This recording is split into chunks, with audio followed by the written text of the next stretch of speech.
Plusieurs agriculteurs perdent de l'argent, voire échouent carrément leur projet à cause des problèmes sanitaires qu'ils rencontrent dans leur exploitation lors de la conduite de leurs différentes activités. Mais est-ce que vous savez que ces problèmes peuvent être carrément évités, voire même éliminés à travers une bonne préparation du bâtiment? Nous allons échanger dans cette vidéo avec vous les différentes étapes à prendre en considération lorsque vous préparez votre bâtiment pour recevoir une nouvelle bande. Alors mes amis, salut et bienvenue dans cette nouvelle vidéo. Je suis Martin, tout comme votre humble serviteur. Et ici, vous êtes sur la chaîne YouTube de Vetagro Group. Sur cette chaîne, nous parlons de l'agro-pastoral, des opportunités qu'offre le secteur, des difficultés que rencontrent les acteurs du secteur et que vous risquez de rencontrer si vous souhaitez vous lancer dans l'agro-pastoral, mais surtout les conseils et l'accompagnement pour vous permettre de réussir votre projet dans l'agro-pastoral. Alors, tu souhaites te lancer dans l'agro-pastoral, tu es présent dans l'agro-pastoral, tu souhaites améliorer ce que tu fais déjà, Vetagro est là pour te servir à travers ses conseils, à travers ses outils d'élevage, à travers ses consultations et à travers ses formations. Si tu es un éleveur de poulet de chair ou tu connais un éleveur de poulet de chair, n'hésite pas de l'inviter à cliquer sur le lien en bas de description de cette vidéo pour s'enregistrer afin de bénéficier des meilleurs poussins chers qu'on rencontre sur le marché camerounais. Il s'agit des poussins de souche comme 500 vaccinés au pouvoir livrés dans les villes de Douala et de Yaoundé par nos soins. Donc n'hésitez pas de cliquer sur le lien ou de partager cette vidéo avec un agriculteur que vous connaissez pour qu'il puisse s'enregistrer dans votre base de données afin d'avoir un approvisionnement continu en termes de poussins d'un jour qui est la matière première fondamentale pour assurer la réussite de votre élevage et bien évidemment une production pérenne au sein de vos exploitations. Alors dans la thématique d'aujourd'hui, comme je vous ai dit, nous allons parler de la préparation du bâtiment. La préparation du bâtiment, c'est l'ensemble des actions à mener entre deux bandes d'élevage afin d'assainir le bâtiment pour permettre à la prochaine bande qui va y entrer de se développer sans problème, surtout sanitaire. Alors, vous êtes nombreux qui faites dans l'élevage des poulets de chair, dans l'élevage des poules pondeuses, dans l'élevage des brahmans. La particularité de l'élevage de volailles, c'est le système de all-in, all-out, dont la conduite en bande est unique. Vous allez difficilement voir au sein de l'élevage, au sein d'un bâtiment, plusieurs bandes. Le conseil numéro 1, c'est que lorsque tu décides de préparer ton bâtiment, tu peux faire une fois. Et le jour où tu vas décider de les commercialiser, tu les commercialises également une fois. Ce qui fait qu'entre deux bandes, il y a ce qu'on appelle, que les éleveurs appellent communément la désinfection et le vide sanitaire. Mais la désinfection et le vide sanitaire sont deux étapes d'un ensemble d'actions qui doivent être menées pour même permettre la réussite de cette désinfection et cette vide sanitaire-là. Alors sans plus tarder, allons à l'étape 1 de la préparation de votre bâtiment. Lorsque vous avez fini de vendre vos sujets, la première chose que vous devez faire, c'est enlever le mobilier qui a au sein de votre élevage et la fiente. Donc le mobilier, c'est quoi? Ce sont les mangeoires, ce sont les abreuvoirs, c'est tout ce qui est comme petit matériel d'élevage que vous pouvez bouger d'un coin à l'autre. Il est question d'enlever tout ce matériel-là, vous mettez à l'extérieur et après maintenant vous enlevez les fientes qui en réalité c'est un mélange de la litière que vous avez utilisée et des fientes, donc des déjections de vos animaux. Donc la mélange des deux forme ce qu'on appelle les fientes. Donc vous enlevez ces fientes-là, vous mettez dans un sac, vous mettez dans les sacs que vous allez entreposer loin de votre bâtiment, soit pour la vente, pour ceux qui sont dans les zones où ces fientes sont valorisées pour l'agriculture biologique, soit pour vous débarrasser de cela si vous êtes dans les grandes métropoles et vous faites peut-être l'élevage des poulets de chair où les fientes sont peu valorisées. Ça, c'est la première étape.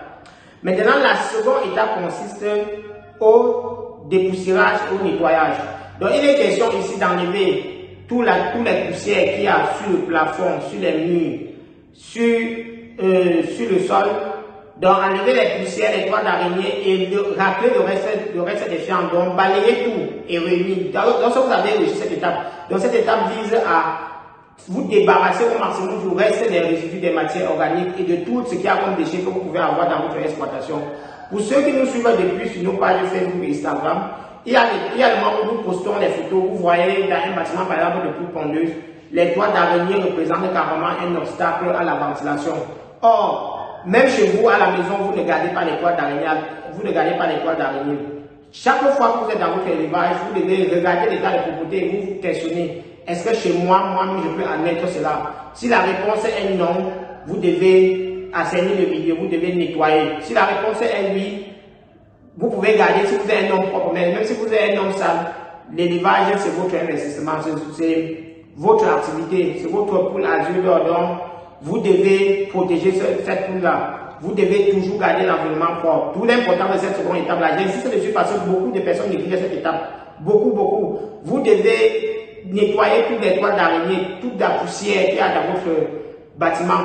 Après cette deuxième étape, vous passez à la troisième étape qui consiste au trempage. Le trempage consiste concrètement à faire quoi? À prendre de l'eau mélangée avec du détergent que vous allez tremper votre bâtiment avec.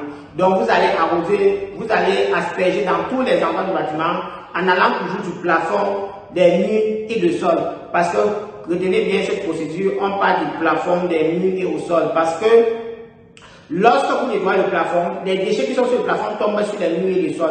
Quand vous les nettoyez sur les murs, tous les déchets des murs maintenant tombent au sol. Et quand vous arrivez au sol, vous comprenez que tous les déchets du bâtiment sont au sol. Et quand vous allez nettoyer le sol, vous aurez nettoyé le bâtiment. Si vous faites des anciens, vous commencez par le sol, il y a les déchets qui vont partir sur les parois. Après, ça va vous monter au plafond. Quand vous allez nettoyer les parois et arriver au plafond, le plafond va encore sur les parois, qui va sur le sol et c'est pas très bien.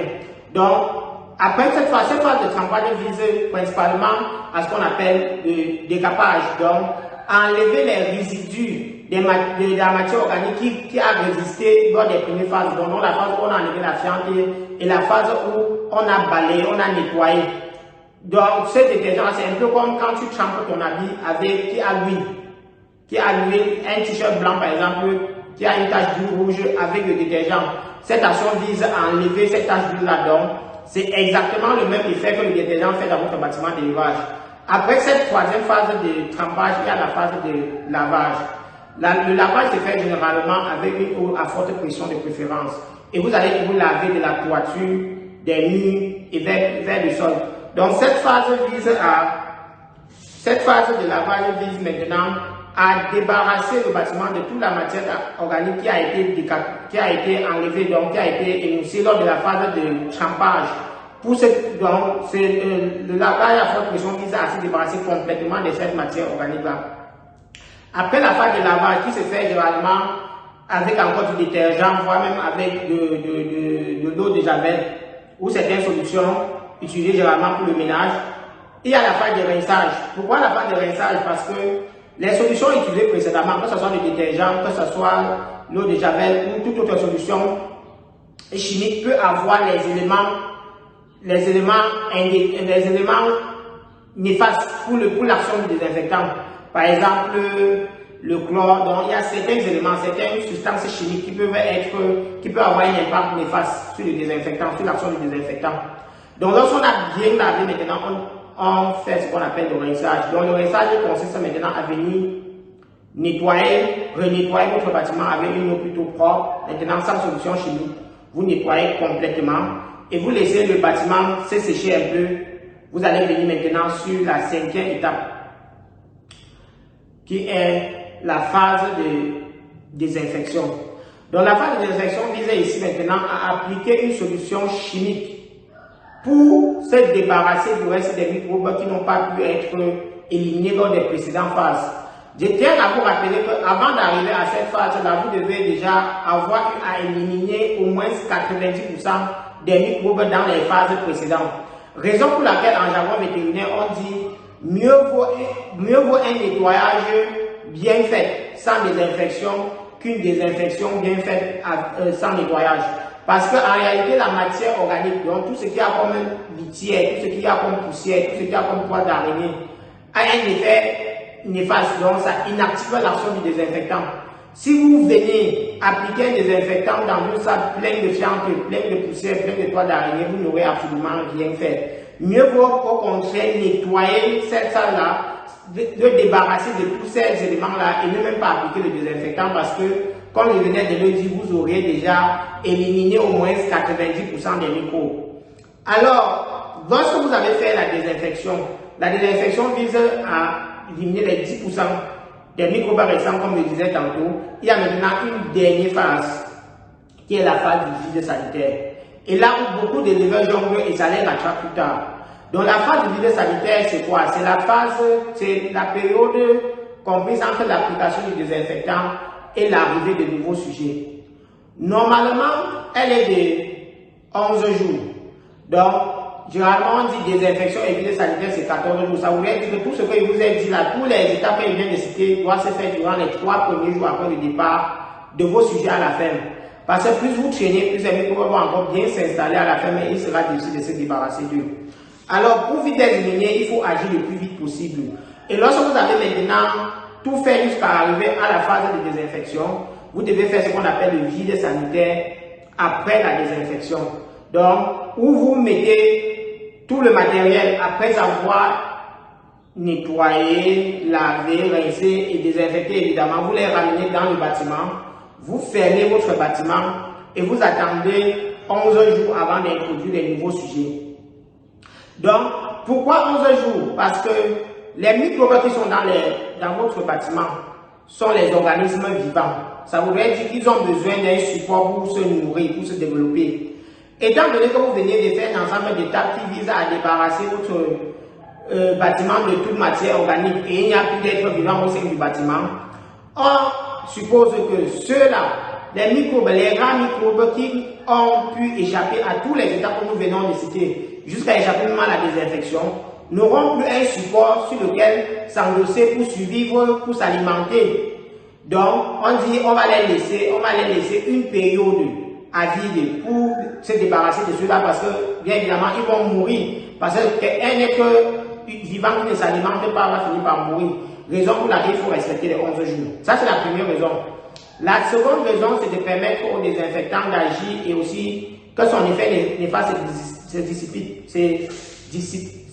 dissipite, pardon. En réalité, les désinfectants sont les produits chimiques. Et ces produits chimiques-là peuvent avoir un effet néfaste sur la santé de l'homme. D'ailleurs, même si vous prenez le désinfectant que vous utilisez au quotidien et vous lisez la notice, vous allez constater qu'il y a certains où on vous oblige à vous protéger avant de les appliquer. Ça voudrait dire que si vous les appliquez directement après vous introduisez vos sujets, ces désinfectants peuvent également être nuisibles à vos sujets, voire à votre personnel. Donc, le vide sanitaire vise également à permettre à cet effet-là de diminuer, voire de disparaître avant l'arrivée des sujets. Alors, ça, c'était l'ensemble des étapes que vous devez faire avant d'introduire les nouveaux sujets. Ça, c'était pour la préparation du bâtiment. Maintenant, ces étapes sont bien évidemment suivies par la préparation de la poussinière, par la mise en place de l'équipement, de la source d'énergie et toutes les actions qui mènent au bon épanouissement des sujets avant l'arrivée de ces derniers le premier jour. Donc, je tiens à vous rappeler que les 5 étapes que nous venons de citer, à savoir retirer la litière et retirer le matériel et se débarrasser de la fiente, le dépoussiérage et le nettoyage, le trempage, le lavage, le rinçage, l'application du désinfectant et le vide sanitaire sont indispensables pour une réussite sanitaire de votre banque. Alors, si tu as une autre technique qu'on peut augmenter à ces différentes étapes, n'hésite pas à partager en commentaire avec la communauté pour que nous puissions tous en bénéficier, car nous apprenons tous les jours. Si tu as aimé la vidéo, n'hésite pas à laisser un j'aime, n'hésite pas à laisser tes impressions en commentaire et surtout la partager pour faire bénéficier d'autres éleveurs. Sur ce, je vous remercie pour vos multiples encouragements et je vous donne rendez-vous très bientôt pour une nouvelle vidéo.